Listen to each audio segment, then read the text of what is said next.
నమస్కారం. కథా ప్రయాణానికి స్వాగతం. ఈనాటి కథా ప్రయాణంలో శ్రీమతి వాణి వేమవరపు రచించిన సహచరి కథను మీకు వినిపిస్తున్నాం. పరిమళ ఆ ఫోన్లో మెసేజ్ మరోసారి తీసి చదివింది. ఎన్నిసార్లు చదివినా ఓ నిర్ణయానికి రాలేకపోతుంది. మోహన్ పొద్దున ఫోన్ కూడా చేశాడు. పరి, ఏమంటావ్? నీ నిర్ణయం ఏంటని. ఏమీ సమాధానం చెప్పలేకపోయింది తను. ఆలోచనలో గతంలోకి వెళ్ళింది పరిమళ. కాలేజీలో ఉన్నప్పుడు తను, మోహన్ ఒకరినొకరు ఇష్టపడ్డారు.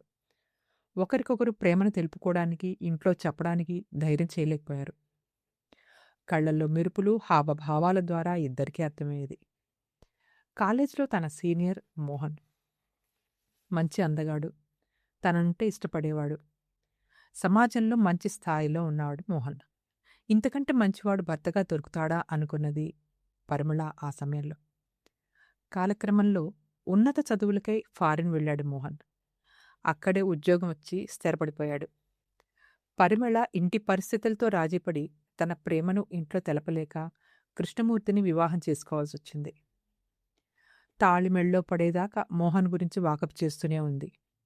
తెలిస్తే వచ్చి ఈ పెళ్లి తప్పించి తనదాన్ని చేసుకుంటాడని తపన పడుతూనే ఉంది. ఆధారం దొరకలేకపోయింది. కృష్ణమూర్తితో వివాహమైంది. జీవితం బాగానే నడుస్తోంది. ముచ్చటగా 3 పిల్లలు పుట్టారు. భర్తగా తన బాధ్యతల్ని సక్రమంగా నెరవేరుస్తూనే ఉండేవాడు కృష్ణమూర్తి. పరిమళ ఈ సంసార సాగరంలో మోహన్ని పూర్తిగా మర్చిపోయింది. ఇల్లు, ప్రేమగా చూసుకునే భర్త, చక్కటి పిల్లలు, సంతోషంగా జీవితం గడిచిపోతున్న సమయంలో కొంతకాలానికి యాక్సిడెంట్లో కృష్ణమూర్తి ప్రాణాలు కోల్పోయాడు. ఆ బాధనంతా దిగమింగుతూ బ్రతుకు బండిని భుజానికి వేసుకుని లాగడంలో పరిమళ మునిగిపోయింది. పిల్లలను ఉన్నత విద్యలు చదివించింది. కాలగమనంలో ఉద్యోగాల్లో స్థిరపడ్డారు పిల్లలు. పెళ్ళిళ్ళయ్యాయి. తమ బాధ్యత తీరిందని సంబరపడిపోయింది పరిమళ. ఒక్కొక్కరుగా ఉద్యోగాల పేరుతో వేరే వేరే ప్రాంతాల్లో స్థిరపడ్డారు. తమ వెంట రమ్మని వారు కోరిన ఆ ఇంటితో ఉన్న అనుబంధంతో తర్వాత వస్తానని తోసి వచ్చేది అడిగినప్పుడల్లా. అందరూ ఎక్కడ వాళ్ళు అక్కడికి వెళ్ళిపోయారు. ఎవరు వీలున్నప్పుడల్లా వాళ్ళు వచ్చి వెడుతుంటారు. రాను రాను పెద్ద వెల్తిగా అనిపించడం మొదలైంది పరిమళకి. కోరుకున్నవాడు దొరకలేదు. పెళ్లి చేసుకున్నవాడు మధ్యలోనే వెళ్ళిపోయాడు. ప్రాణంగా పెంచుకున్న పిల్లలు రెక్కలొచ్చి ఎగిరిపోయారు అనిపించింది పరిమళకి. ఇక నుంచి ఇంతేగా తన జీవితం అని అనిపించింది. తోచక లేచి వరండాలోకి వచ్చి కూర్చుంది. దారంట వెళ్లే పెద్దలు, పిల్లలతో వీధి కనిపిస్తోంది. తాను మాత్రం ఒంటరిగా మిగిలిపోయానన్న ఊహతో బాధగా అనిపించింది పరిమళకు. ఒకరోజు సాయంకాలం గుడిదాకా వెళ్ళొద్దామని బయలుదేరింది పరిమళ. గుళ్ళో ఎవరో ఒకరు తెలిసిన వాళ్ళు కనిపిస్తూ పలకరిస్తూ ఉన్నారు. మనసుకు కాస్త తెరిపనిపించింది. దేవుని దర్శనం చేసుకుని గోడకు చేరగలిబిడి కూర్చుని ఆలోచనలో పడింది. బడికి వెళ్లాలంటే నాన్న చేయి పట్టుకుని రోడ్డు దాటించేవాడు. జీవితాంతం చేయి పట్టుకుంటాడనుకున్న వ్యక్తి మధ్యలోనే చేయి వదిలేశాడు. చేయి అందించాల్సిన పిల్లలు దూర ప్రాంతంలో ఉన్నారనుకుంటూ ఏదో ఆలోచనలో ఉండగానే పరీ పరీ అంటూ ఎవరో పిలుస్తున్నట్టు అనిపించింది. పరి అని అమ్మా నాన్న పిలిచేవారు, దగ్గర స్నేహితులు పిలిచేవారు. ఎవరే ఉంటారా అని అనుకుంటూ వెనక్కి తిరిగి చూసింది పరిమళ. ఎవరో బాగా తెలిసిన వ్యక్తిలానే అనిపిస్తున్నారు అనుకుంటూ కళ్ళద్దాలు తీసి తుడుచుకొని చూసింది. పరీ, బాగున్నావా? నన్ను గుర్తుపట్టలేదా అంటూ అతను అడిగేసరికి పరిమళ అతనిని చూసి ఆనందంగా, ఏయ్ మోహన్, నీవేనా అంటూ అలా చాలాసేపు చూస్తూ ఉండిపోయింది. ఎంతోసేపు ఇద్దరు ఒకరినొకరు చూసుకుంటూ ఉండిపోయారు. ఆ నిశ్శబ్దాన్ని ఛేదిస్తూ, మోహన్, ఎలా ఉన్నావు పరి? నీవా కాదా అని చూస్తున్నా. ఎంతకాలమైంది నిన్ను చూసి. ఎంత ఆనందంగా ఉందో తెలుసా? పరి, పరి అంటూ పిలిచాడు. ఉలిక్కిపడి ఈ లోకంలోకి వచ్చినట్టుంది పరిమళకి. తాను సర్దుకుని, బాగానే ఉన్నా మోహన్, నీ గురించి చెప్పు. ఎలా ఉన్నావు? ఇంతకాలం ఎక్కడున్నావు? మీ ఫ్యామిలీ గురించి చెప్పు. మీ ఆవిడ, పిల్లలు అంటూ ప్రశ్నల మీద ప్రశ్నలు వరుసగా వేస్తోంది. మోహన్ నవ్వుతూ ఆ ప్రశ్నల ప్రవాహానికి బ్రేక్ వేస్తూ, నా గురించి చెప్పేందుకు ఏం లేదు పరి. అమ్మా నాన్న ఈ లోకం వదిలి వెళ్ళిపోయారు. నాన్న వాళ్ళెవరూ లేరు. 10 రోజుల క్రితమే ఇండియా వచ్చా అని ముగించాడు. అవునా, భార్య, పిల్లలు అంటూ సాగదీసింది పరిమళ. ఒక చిరునవ్వు నవ్వి, లేరు అన్నాడు. అంటే మోహన్ ఆశ్చర్యంగా అడిగింది. నేను పెళ్లి చేసుకోలేదు పరి అన్నాడు మోహన్. మోహన్ కొంతసేపు మౌనం వహించాడు. ఏమైంది మోహన్ చెప్పు అంటూ పరిమళ మళ్ళీ అడిగింది. మోహన్ పరిమళ వైపు తిరిగి చెప్పడం మొదలుపెట్టాడు. పరి, నీకు తెలుసుగా, కాలేజ్ చదివే రోజుల్లో మన ఇద్దరం ఇష్టపడ్డామని. నేను నీకు నోరు తెరిచి చెప్పలేకపోయాను. నా మనసును నీ ముందు పెట్టలేకపోయాను. అమెరికా వెళ్ళిపోయాక జాబులో చేరి ఆర్థికంగా నా కాళ్ల మీద నిలబడి తర్వాత నీకు చెప్దామని అనుకున్నాను. అనుకున్న విధంగానే చదువు అయ్యి ఉద్యోగంలో చేరాను. ఇండియాకి నీకోసం బయలుదేరాను. అమ్మా నాన్నలను కూడా ఒప్పించాను. కానీ నేను నీ దగ్గరికి వచ్చేసరికి నీకు పెళ్ళైపోయిందన్న వార్త నా చెవుల్లో పడింది. నిలువునా కూలిపోయినట్టయిపోయింది నాకు. నా జీవితమంతా నిన్నే ఊహించుకున్న నాకు ఆ స్థానంలో వేరొకరిని తీసుకురావాలన్న ఆలోచనే రాలేదు. పెళ్లి మీద ఆసక్తి పోయింది. ఇక ఇక్కడే ఉండలేక, నిన్ను మరవలేక తిరిగి అమెరికా వెళ్ళిపోయి అక్కడే స్థిరపడిపోయాను. మీ అబ్బాయి నా ఆఫీసులోనే పనిచేస్తున్నాడు. మాటల్లో నువ్వే తన తల్లివన్న విషయం, మీ కుటుంబ విషయాలు తెలిసాయి. వెంటనే నిన్ను చూడాలనిపించి బయలుదేరి వచ్చా అని చెప్పాడు మోహన్. మోహన్ మాట్లాడుతుంటే చూస్తుండిపోయింది పరిమళ. తనను చూడ్డం కోసం ఇంతకాలమైన ప్రేమతో అంత దూరం నుండి వచ్చాడని చెప్పేసరికి వినగానే కళ్ళంబడ నీరు ఒక్కసారిగా వచ్చాయి. వెంటనే తెప్పరిల్లి, మోహన్ పద, పక్కనే మా ఇల్లు, వెళదాం, కాసేపు కూర్చొని కాఫీ తాగుతూ కబుర్లు చెప్పుకుందాం అంటూ మోహన్ని ఇంటికి తీసుకెళ్ళింది పరిమళ. చాలాసేపు కూర్చొని చిన్నప్పటి కాలేజీ కబుర్లు అన్నీ మాట్లాడుకుంటూ కూర్చున్నారు. చాలా రోజుల తర్వాత మనసుకు ఎంతో ప్రశాంతత అనిపించింది పరిమళకి. కబుర్లు చెప్పుకుంటూ ఉండగానే చీకటి పడింది. వంట చేస్తాను, భోంచేసి వెళ్ళు మోహన్ అని చెప్పగానే, రేపు వస్తాలే పరి భోజనానికి, ఇంటి దగ్గర పని ఉందంటూ బయలుదేరాడు మోహన్. మోహన్ వెళ్ళిపోయాడు. రాత్రి అలవాటు ప్రకారం పిల్లలు ఒక్కొక్కరుగా ఫోన్ మాట్లాడారు. అమ్మ హుషారుగా మాట్లాడడం వాళ్ళు గమనించారు. తన చిన్ననాటి స్నేహితుడు వచ్చి వెళ్ళడం, మాట్లాడుకున్న కాలేజీ కబుర్లను వారితో ఆపకుండా ఆనందంగా చెప్తూనే ఉంది పరిమళ.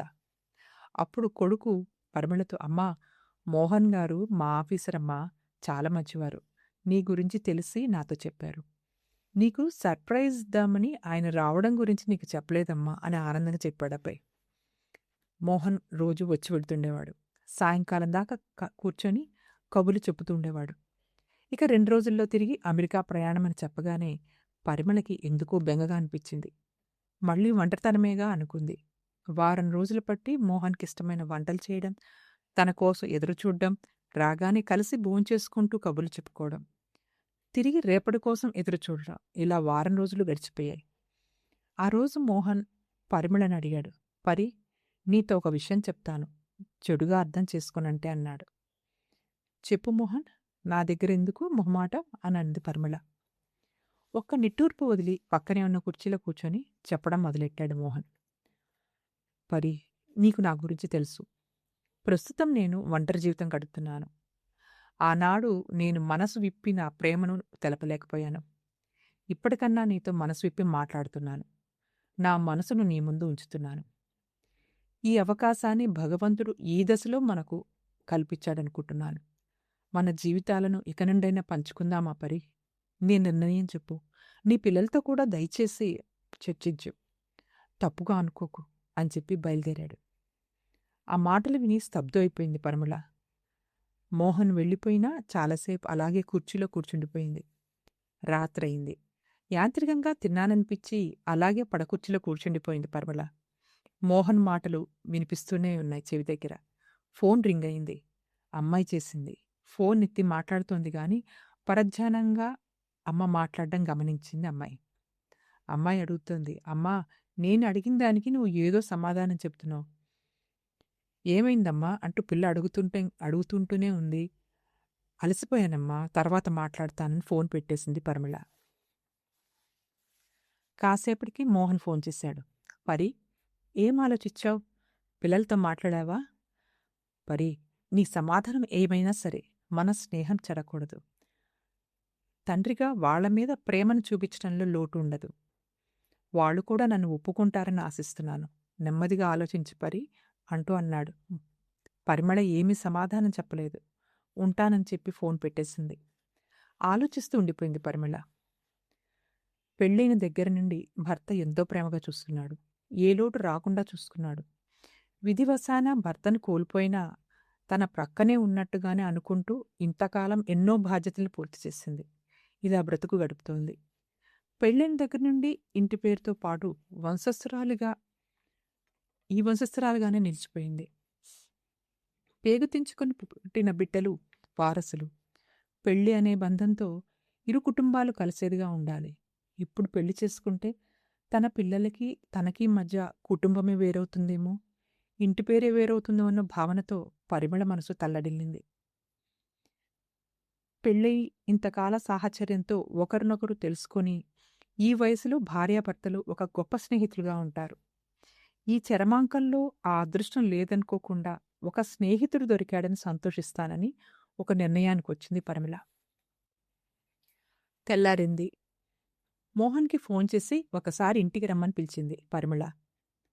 మోహన్ హుటాహుటిన వచ్చాడు. మోహన్ ఆతృతగా పరిమళ నిర్ణయాన్ని తెలుసుకోవడానికి ఎదురుచూస్తున్నాడు.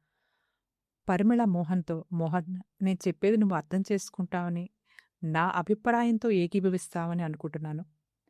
నా జీవితాంతం ఒక మంచి స్నేహితుడిగా తోడుంటావని ఆశిస్తున్నాను. స్నేహం అంటే ఎన్నటికీ చెరిగిపోని బంధం.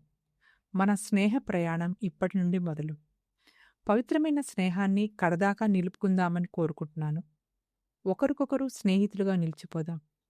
ఇక మనకు ఒంటరితనమనే బాధే ఉండదు అని చెప్పి గోడకున్న భర్త ఫోటోని ప్రేమగా చూస్తూ, నా భర్తతో ప్రయాణం పెళ్లితో మొదలు. అది సహచరిగా తను భౌతికంగా లేకపోయినా నా కడదాకా నిలిచి ఉంటుంది. నన్ను అర్థం చేసుకుంటావని ఆశిస్తున్నాను అంటూ భారంగా పలికింది పరిమళ. మోహన్ వెంటనే అలాగే ఒక మంచి స్నేహితుడిగా నేను నీకు తోడు ఉంటానంటూ ఆనందంగా పలికాడు. నిర్ణయాన్ని తల్లికే వదిలిన పిల్లలు ఆమె అభిప్రాయానికి తలలూపారు.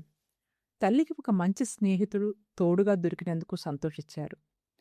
పరిమళ భర్త ఫోటో చూస్తూ ఉండిపోయింది. కొంతకాలానికి పిల్లల దగ్గరికి, స్నేహితుడి దగ్గరికి ఆనందంగా బయలుదేరింది పరిమళ.